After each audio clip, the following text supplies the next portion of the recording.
Hey guys, I am continuing another one of these ChatGPT series things, and this time we're going to be talking about health. I think this is a really cool one, so I'm going to go ahead and open this guy up. And here's another one. Like we've been inundated, right, with all this stuff in the pandemic. So why not ask? Let's see, what are 10 common and what uh, health concerns for middle schoolers. Let's just say that middle school students, and we'll just see like what is it going to spit out. So if I'm going to do a project where I want kids to think about just their overall health, or maybe this would be a great question instead of asking about infections or diseases that can be transmitted or not. Here we go. Now we're getting mental health.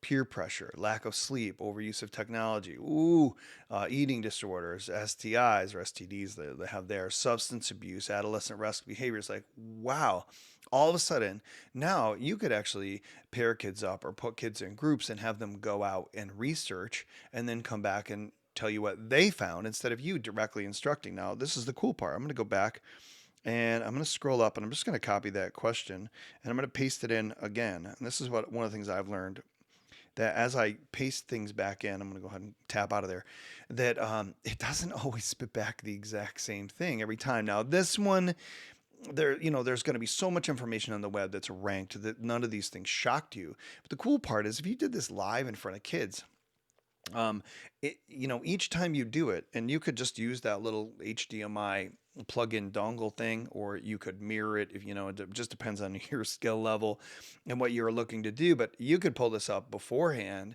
and you could copy this list out, paste it into a Google Doc, and put that up on the screen. You could use things like Pear Deck, to have kids go respond to it on their own and then group together. But here's nutrition is up there this time, substance abuse, sleep, mental illness. Each time it's adding back in maybe a little bit more information. And so you just want to randomly generate a list of things or topics, summaries for kids to go out and research. Super engaging, especially when they know it's doing it live right in front of them. If you want to go ahead and check out the video that I did for ELA teachers, and it was similar to this. So I could ask this thing to write me a story about a middle school student who is having a problem with bullying, and they solve it with the help of their friends. Okay. It's going to give us the background story. We're going to talk about story arcs. So maybe it's just the 3 act scene. I don't know how this is going to write it. This is bullying, constantly ridiculed and mocked, too scared to speak up, and just kept quiet.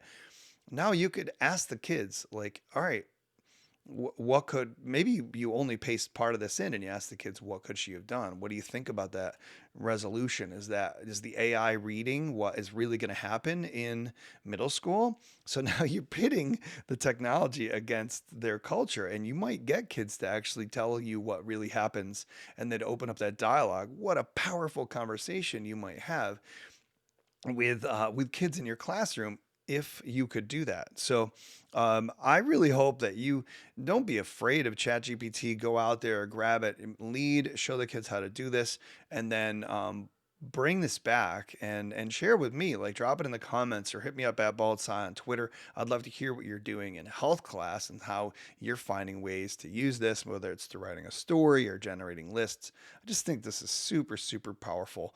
And we need to be leading forward on how to use this thing. So check it out. Hit me up. I hope that really helps you kick some class, and we'll catch you guys in the next one.